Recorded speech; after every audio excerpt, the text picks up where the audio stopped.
Hey y'all, Demigod of Nails here, continuing the 101 series of a basic manicure. And this is where we segue a bit. If you were doing gel polish after this is the step you would be taking rather than the video that'll be coming next.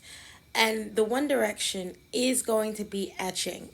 Etching is essentially using an abrasive surface to etch or put little lines and indentations into the nail bed. You don't need too many. Etch in one direction, and as you can see, the little lines around the nail bed on the nail. I'm using different buffers here that you can find on Amazon in stores to get that result. This is a softer one, so depending on the grit, depending on how tough it is, you can get the same result with any type of buffer you use. You just got to know what you're using.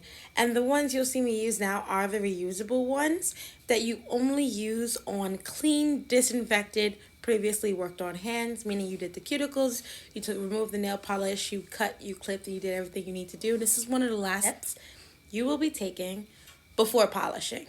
So this essentially is a step you'll be taking, which is a combination of dehydrating and etching if you are going to be doing a gel manicure. Using gel polish that cures with the machine. If not, you'll move on and instead do the oil buff. Regular manicure gets an oil buff. Gel manicure gets this, etching and dehydration. And when doing a gel manicure, I cannot stress enough the importance of dehydrating the natural nails so that the polish does stick and stay in place. And this is we're almost done with this manicure. One hand finished, this hand unfinished.